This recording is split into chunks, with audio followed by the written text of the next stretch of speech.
My name is Serena. I'm 34 years old. This Christmas is my first without Tom, my first as a widow. Tom adored the holidays. Even when business kept him late at the office, he'd still come home and string lights across the porch, humming carols under his breath. Last year, week from chemo, he made me promise to keep the tradition alive. If the house stays bright, he whispered, the warmth will too. So I tried. I decorated the tree exactly the way he did, even used the old ribbon he loved. I baked his cookies, set the table, polished the silver. I left his chair at the head of the table, empty but waiting like a promise.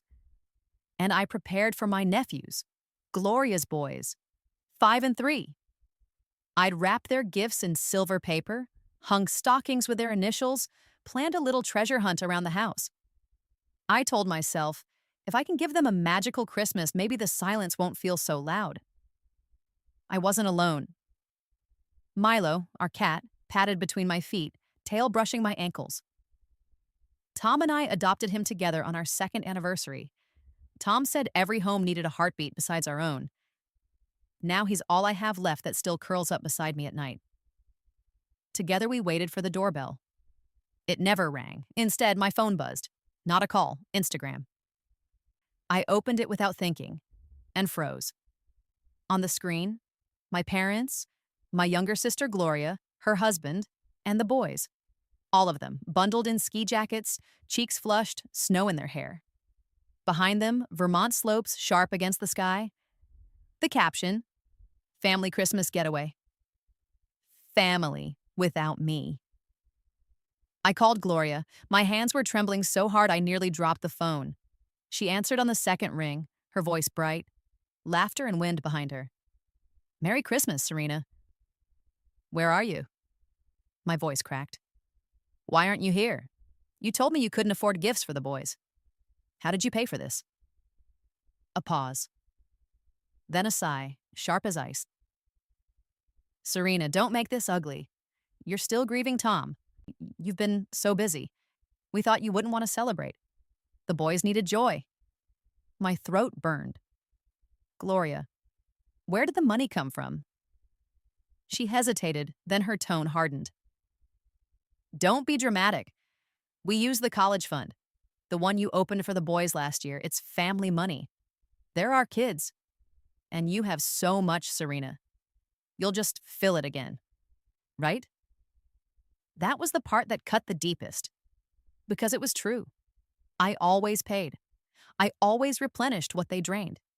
I carried the bills, the emergencies, the extras. I had been the safety net, the provider, the one who made sure everyone else lived comfortably while I lived on what was left. I stared at the stockings by the fire, the gifts under the tree. Milo curled at my feet, purring like he knew. And something inside me snapped. Not with rage, with clarity. No more. No more endless refills. No more being their silent wallet dressed as family. This was my first Christmas as a widow. It would also be the last Christmas I ever let them decide my worth. Before I tell you what I did next, let me ask you, if your family stole from your future, mocked your grief, and told you you'll just fill it again, what would you do? Would you forgive them? Or would you finally make them pay? My family had always drained me. It started long before I was old enough to recognize it.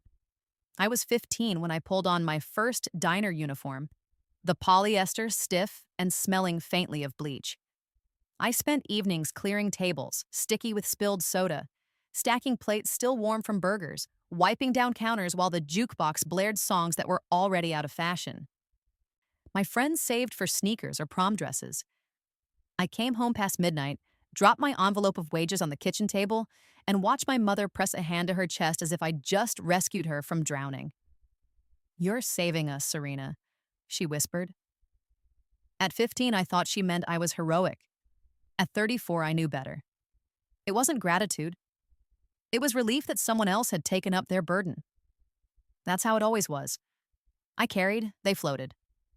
Gloria, my younger sister, was 4 years behind me, but a lifetime ahead in affection. She was the baby, the miracle, the special one. When she wanted dance lessons, my parents signed her up. When she wanted new clothes, they found the money. When I asked for anything, they shook their heads. You're older, Serena. You'll understand. Gloria needs more support right now. She basked in their praise while I scrubbed dishes in the back of a diner. The only praise I got being, don't be late tomorrow. I missed my high school prom because I had a shift. I lied to my friends, told them I wasn't interested, when the truth was I couldn't risk losing the money. College recruiters told me I had the grades to make something of myself, but I knew there was no chance. Even with scholarships, tuition would mean abandoning my parents to bills they couldn't pay. It wasn't even a choice. I was the strong one. Strong ones don't leave. By 19, I had accepted it. My dreams were optional, my family's needs were not. And then, at 23, I met Tom. Tom was different. He was 2 years older than me, with dark hair that always seemed one day overdue for a trim and eyes that burned with intensity. He had already launched a startup in logistics, a world of shipping routes and inventory that most people found dull, but when Tom talked about it, he made it sound like revolution.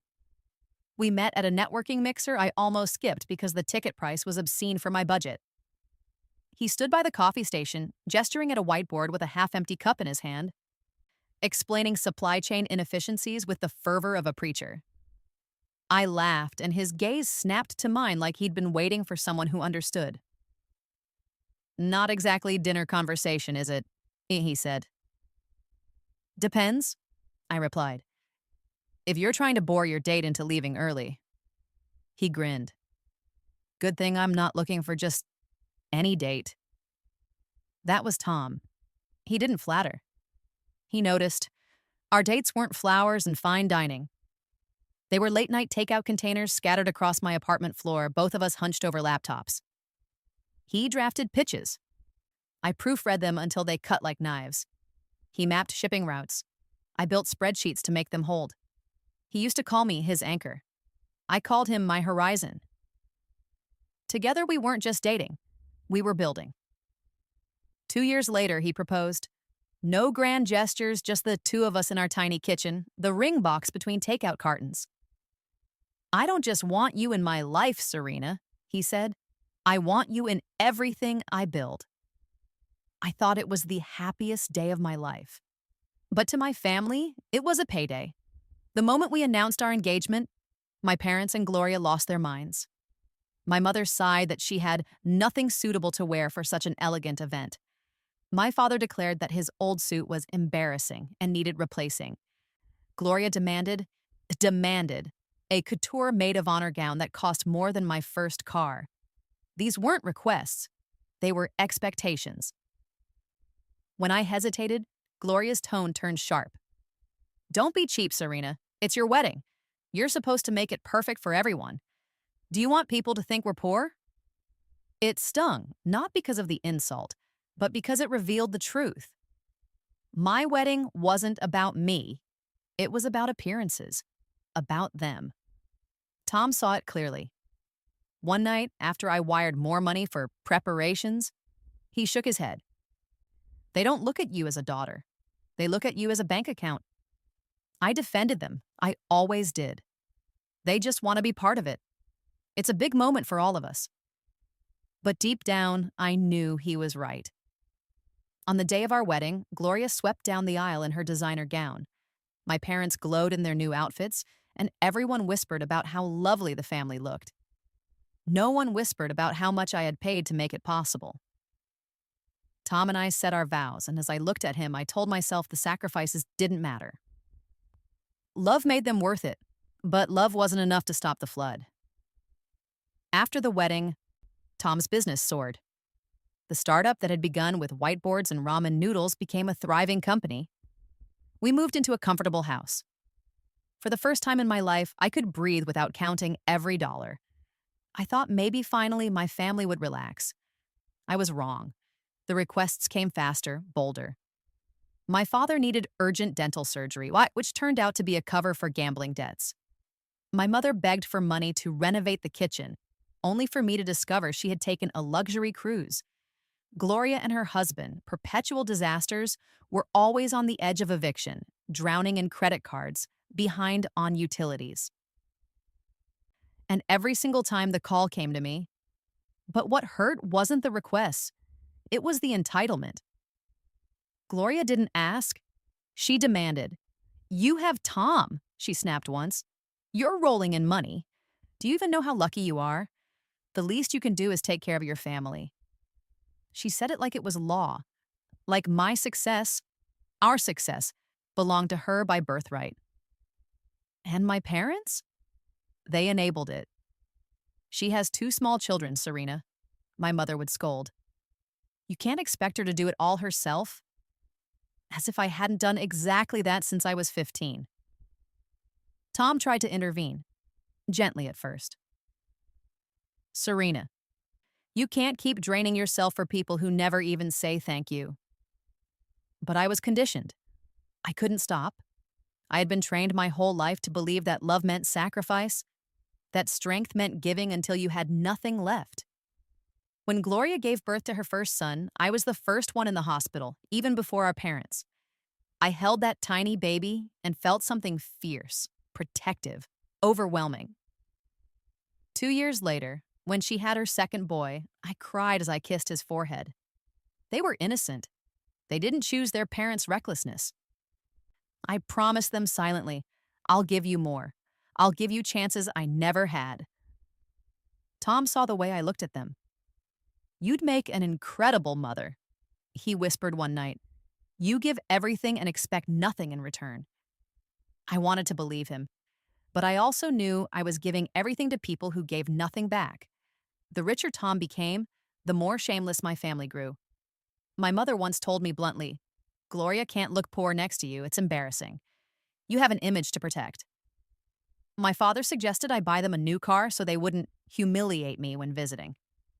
Gloria once demanded I pay off her husband's credit cards because, as she said, "It's humiliating for me to struggle while my sister lives in luxury." They weren't ashamed. They were entitled. Through it all, Tom stayed my anchor. He held me when I cried after yet another hostile call. He reminded me, real family doesn't measure love in dollar amounts. Real family doesn't guilt you into sacrifice. But he was only one voice against three others, and I was too used to obeying. Even as Tom's business grew into success beyond anything we'd imagined, I kept pouring money into the bottomless pit of my family's needs. Every check I wrote, every bill I paid, every whim I funded, it wasn't love. It was survival. Not theirs, but mine. Because if I stopped, I feared they would stop calling me family at all. And then Tom got sick. At first it was fatigue, then fevers. Then the scans, the whispers, the word that gutted me. Cancer. Our lives became hospital rooms, IV poles, and hushed prayers in the dark. And my family, they never stopped. One night, I sat by Tom's bed, his hand limp in mine, his breathing shallow. My phone buzzed. It was Gloria. "Serena," she said, her voice sharp with urgency. "We're behind on the mortgage again. If you don't help, we'll lose the house." She didn't ask how Tom was. She didn't ask how I was. She just wanted money. I hung up. For the first time in my life, I hung up. And I sat in the dark, holding the hand of the only man who had ever truly seen me, and realized that even in my worst moment, my family saw nothing but my wallet. That was my life. That was my family. And I didn't yet know how much darker it would get. Grief has no calendar. The weeks after Tom's death blurred into each other.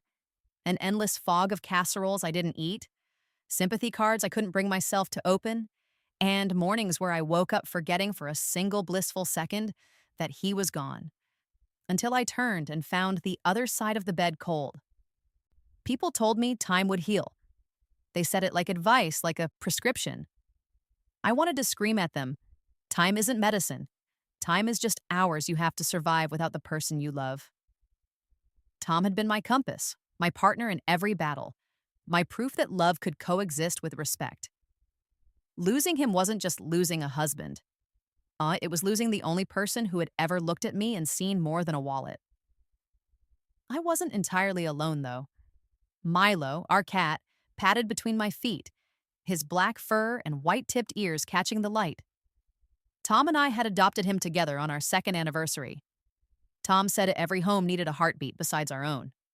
Now Milo was all I had left that still curled up beside me at night. Sometimes his steady purr was the only thing that kept me from dissolving. But if Milo was comfort, my parents were interruption. They came often in those first weeks, faces arranged into masks of sorrow.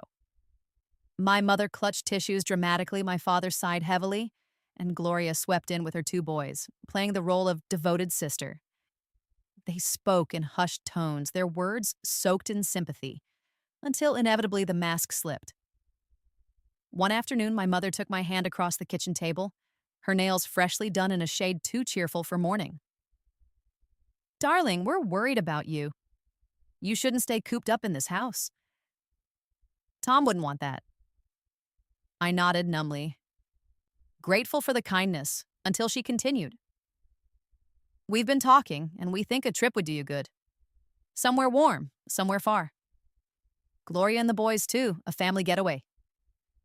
My father chimed in, voice firm as if he'd already made the arrangements. "The Bahamas or Hawaii. You need sunlight, Serena. We all do. It will help us heal." Gloria smiled sympathetically, though her eyes sparkled with the idea. "And the kids would love it. Imagine them on the beach.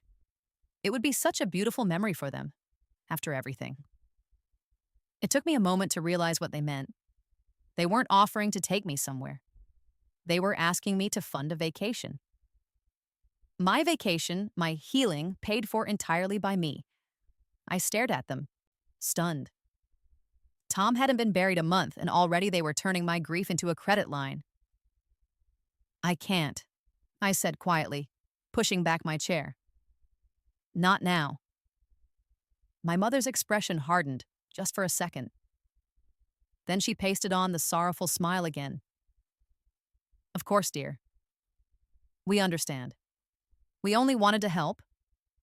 But I had seen the flash in her eyes. Disappointment, not compassion. In the months that followed, they repeated the performance.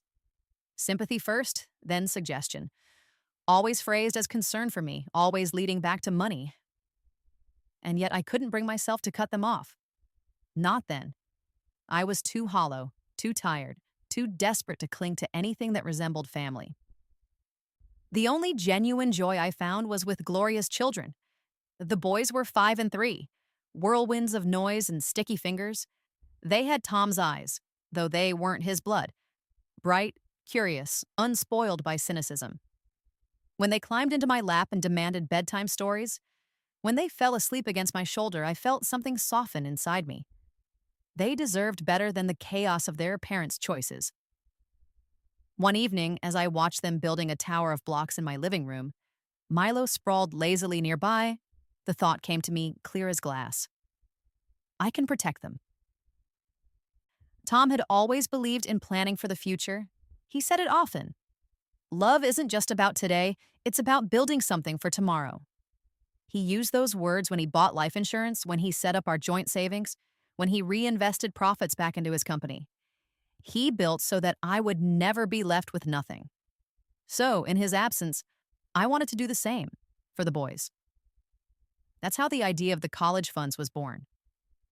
Just a few months after Tom's death, I went to the bank. The fluorescent lights buzzed overhead as the clerk typed details into a system that felt far too impersonal for something so meaningful. I explained I wanted 2 accounts. Trust funds, technically dedicated to my nephew's future education.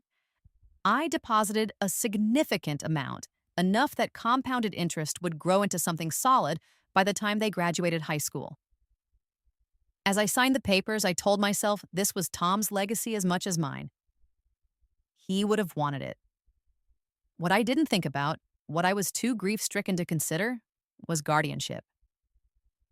The banker asked who should be listed as trustees, the adults responsible for managing the funds until the boys came of age. My heart was too raw, my mind too clouded. I thought, of course, their parents. Of course, my family. Who else? So I wrote the names without hesitation. My father, my mother, Gloria, even her husband, though I loathed the man. At the time, it felt obvious, it felt safe. It was my mistake. My blind spot? Because grief does that to you. It fogs your judgment, makes you think that family equals trust. It makes you believe blood will guard what you cannot. I never imagined that the same people who begged me for vacations, who wore sympathy like perfume, would one day look at those accounts not as a promise for the boys, but as a piggy bank for themselves. I never imagined that the next Christmas, the stockings I hung with care, the gifts I bought with love, would be replaced by an empty chair and an Instagram photo from Vermont. And I never imagined that the funds meant for the boys' futures would vanish in a single selfish decision. But that's the thing about betrayal. You never see it coming until it's already stolen something you can't get back. The week after Christmas felt like walking through a house that no longer belonged to me. The tree still stood, its lights blinking dutifully every night. The stocking still hung, limp. By the fireplace, the gifts for the boys still sat untouched under the branches, each one wrapped in ribbons that now looked like lies. And Milo, my shadow, my witness, followed me from room to room, watching as I sat with my laptop at the desk and did the one thing I had never done before: cut the strings. I logged into every account that had ever been open to them. The boys' college funds, the emergency account my mother used like her personal credit card, the auto payments for my parents' utilities. Passwords changed, trustees removed, authorizations revoked. I clicked yes at every confirmation screen with the cold certainty of someone who had finally learned what the word enough feels like. For a few days, silence. My phone stayed quiet, except for Instagram posts of snow-covered hills, ski lifts, Gloria's boys bundled in new gear I recognized as paid for by me. I waited for the storm. It came on the first Sunday of the new year. The knock rattled the door like a demand. Milo darted down the hall, tail bristled, ears angled back. I knew before I even touched the knob who it was. I opened the door to find my parents and Gloria on the porch. My mother's face was arranged in a mask of grief and outrage, her eyes wet but her lips tight. My father's shoulders were squared, his jaw clenched, fists curling in his coat pockets. Gloria stood in front of them, arms crossed, chin high, eyes already burning. She looked like a plaintiff, ready to win her case. "Serena," my mother said, her voice pitched high enough for the neighbors to hear. "We need to talk." "No, you want to scold," I answered, but stepped aside. I wasn't going to stage this scene on the porch for gossip. They filed in like an army invading foreign soil. My living room, still filled with Tom's memories, still echoing with the Christmas that never was, suddenly felt too small for the three of them. My father didn't waste time. His voice boomed across the room. "You closed the boys' accounts. How dare you?" Gloria jumped in before I could answer. "Do you even realize what you've done? You've stolen their future? My children, your nephews, won't have a chance at college now. All because you wanted to punish us." I barked out a bitter laugh. "Punish you? Gloria, you emptied those accounts for a ski trip. Don't you dare pretend this was about the boys." Her eyes flared. "We wanted to give them memories. A magical Christmas. What's the point of money if it just sits there while kids grow up without joy?"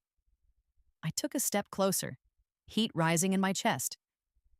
"Do you want to know what's the point of money? Security? Stability? Opportunity. That was the point. And you stole it. You took their future and sold it for a week in Vermont with rented skis and overpriced hot chocolate." My mother tried to step between us, her hands raised as if she were a mediator. "Honey, don't be cruel. We all make mistakes. But children don't deserve to suffer for them. Reopen the accounts. Start fresh. Isn't that what family does? Support each other?" "Support?" My voice cracked, sharp as glass. "I have supported this family since I was 15. I've paid the bills you ignored. I bought the dresses you wore, the suits Dad pretended were investments. I carried Gloria through every failed boyfriend, every eviction, every crisis. And still, you think I owe you more?" My father's face reddened. "Watch your tone, Serena. That's your mother you're speaking to." "No," I snapped, my eyes locking on his. That's a woman who has looked me in the eye 100 times and called my sacrifice duty while treating Gloria like royalty. You both turned me into the family ATM and dressed it up as love. Gloria laughed harshly. Oh, here we go, the martyr speech. You love to play the victim, don't you? Poor Serena, the hard worker, the saint. Never mind that you're sitting on millions. Tom's millions. You didn't earn that, you just got lucky marrying him. Her words sliced through me, but I stood my ground. I built that company with him. I was his partner before you ever cared enough to ask what I did with my life. I was there through the sleepless nights, the failed launches, the loans he didn't think he'd ever pay back. Don't you dare say I didn't earn it. Gloria sneered, stepping so close I could smell the expensive perfume I knew she couldn't afford without me. Fine. Even if you did, you don't need it.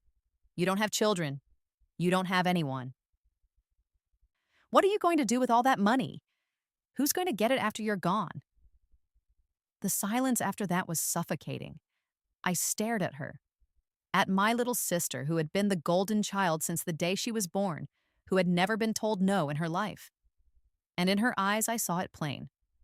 To her, I was already finished. 34, widowed, childless.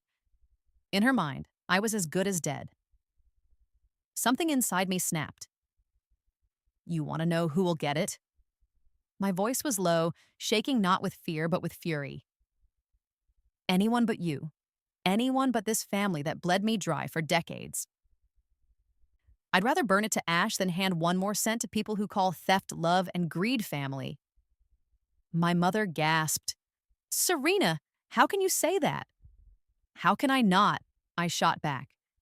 You drained me of everything. Time, money, peace, even Tom's memory. And still, it wasn't enough. You left me alone at Christmas. You robbed your own children for a vacation. And now you stand here and demand more? My father slammed his fist against the arm of the sofa. Ungrateful little... Ungrateful? My laugh was sharp, bitter. I paid for your house, your clothes, your food, your dignity. I gave up my life for this family, and you called it duty. Do you know what duty is? It's what Tom had when he loved me, when he stood beside me through every storm. That was duty. What you've demanded from me is slavery. The room shook with silence. Gloria's face twisted. Fury and desperation tangled together. You think you're better than us because you married rich. But you'll die alone with that cat, Serena. And when you do, all that money will go to waste. Meanwhile, my boys will struggle because their aunt was too selfish to care. Her words hung like poison in the air. My heart pounded in my chest, but for the first time in years, I didn't retreat. I straightened my spine, looked each of them in the eye, and said the truth I had buried for decades. I don't owe you my life just because you wasted yours. They flinched as if I had struck them. I walked to the door, opened it wide, and pointed to the street. Get out. Serena, my mother whispered. Out.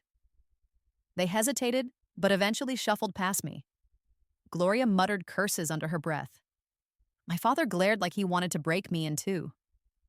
My mother's tears were already reloading, ready for the next performance. When the door closed behind them, I leaned against it, breath trembling. Milo patted over, his mismatched ears brushing my calf, his purr loud in the quiet. I stroked his back and whispered, They think I'm finished? They have no idea what I'm about to do. For the first time, the thought didn't scare me. It steadied me. Because cutting them off wasn't enough. There had to be something more. Something permanent. And I already knew exactly where to begin. The words Gloria had thrown at me that day didn't fade. They echoed like a whisper at the edge of sleep. You're 34. You don't even have children. Who's going to get it after you're gone? She hadn't said it as a question. She had said it as a verdict. As if I were already dead. My life over. My worth reduced to a balance sheet. For nights afterward, I couldn't shake the cold of it. Not just the insult, but the implication. If they already saw me as a walking wallet, what would stop them from seeing me as a walking inheritance? So I did something I'd never done before. I called my attorney. We met in his office 3 days later. The winter light slanted through the blinds in pale bars. He'd always been polite, efficient, slightly fatherly, the kind of man who can say probate without making it sound like a threat. "I have a question," I said, and my own voice surprised me with how calm it sounded. "If I die without a will, who gets everything?" He blinked once. "You have no spouse, no children. Under state law, your parents and your sister would inherit. Split accordingly." The air in the room thickened. "All of it?" "All of it," he confirmed gently, "unless you make different provisions." I stared at the grain of the desk, at the faint scratches where other clients had signed away other lives. "Then I need a will. Now." He nodded. "Tell me what you want." I told him. He didn't even blink. "It's unusual," he said, "but perfectly legal. You can designate an animal as a beneficiary through a trust. The shelter can serve as custodian. The money will be managed for the animal's lifetime. Anything remaining reverts to the shelter." I almost smiled. "Good. Then if anything happens to me, Milo will be cared for. And so will the place we found him." I remembered the day Tom and I had adopted Milo. It was our second anniversary. Tom had crouched in the shelter aisle, scratching Milo under the chin, and laughed. "He's got your stubborn eyes. Every home needs a heartbeat besides our own." Now Milo was the last heartbeat left. We signed the papers. We filed the documents. I left the office with a folder under my arm and a clarity in my chest that felt like steel. This time, they would not see me coming. A week later, I sent the invitation. A group text to my parents, to Gloria and her husband. "Dinner at La Mer. I may be late. Order whatever you like and start without me." That was all I wrote. No promises. No mention of paying. Just enough to let them believe what they wanted. The replies came fast. Heart emojis from my mother, a "can't wait" from Gloria, a thumbs up from my father. I could picture the conversation behind the texts. The speculation. She's feeling guilty. She's making it up to us. She's going to reopen the accounts. Let them think so. La Mer was one of the city's most expensive restaurants, a cathedral of velvet and glass where waiters in dark suits glided like ghosts. When I arrived, the maitre d' led me past chandeliers to a private alcove. They were already there. My mother in pearls, my father in his best blazer, Gloria in a dress I suspected was bought on credit, her husband with a napkin tucked into his collar. The table was crowded with plates, oysters on ice, steaks glistening, bottles of wine breathing in crystal. They were laughing when I appeared. "Oh, Serena," my mother exclaimed, standing as if for a hug. "We've already started. You said not to wait." I slid into the empty chair, Milo's photo on my phone background staring up at me as I placed it on the table. "I did," I said evenly. "Enjoy your meal?" Gloria smirked. "You could have told us sooner you were going to apologize. We wouldn't have doubted you." I folded my napkin slowly. "I didn't say I was going to apologize." That caught them. The laughter faltered. My father reached for his wine. "Then what is this?" I leaned forward, my voice low but caring. "This is me telling you that the days of using me are over. The accounts are closed. Permanently. The boys' future? You took that from them, not me. And if anything happens to me, you'll never touch a cent of what I built." Gloria laughed, brittle. "Oh, come on. You're not serious." "I am," I said. "I've signed a will. Everything I have goes to Milo, and through him, to the shelter we adopted him from. They will be his custodian, his trustee. They will hold everything. You will hold nothing." Their faces shifted. Disbelief, then outrage, then something darker. My mother's voice broke. "Serena, that's absurd. A cat? You'd rather leave millions to a cat than your own flesh and blood?" I met her eyes. "I'd rather leave it to someone who doesn't see me as an expiration date." Gloria slammed her hand on the table, silverware rattling. "You think this is funny? You're disgusting. You'd rather spite your nephews than help your family. You're punishing children for being born." I turned to her, calm now. No, I'm punishing adults for stealing. And I'm protecting myself from a sister who all but said out loud that she was waiting for me to die. She opened her mouth, but no sound came out. My father muttered a curse. My mother looked at me as if seeing me for the first time. I stood, smoothing my dress. That was when my mother's voice cracked sharp as glass. But Serena and the check. Who's going to pay the bill? I looked at the table buried in food, then back at them. You ate, you pay. I never said I'd cover it. My father lurched forward, face flushing. This is several $1,000s. I adjusted the strap of my bag, my voice like steel. Then next time, think twice before ordering beyond your wallet. They gaped as I turned toward the exit, my heels clicking against the marble floor. This, I said over my shoulder, is the last thing you'll ever get from me. And I walked away. At home, Milo met me at the door, pressing his face into my leg, his mismatched white ears twitching. I scooped him into my arms and whispered, "It's finished." For the first time, the word didn't sound like an ending. It sounded like freedom.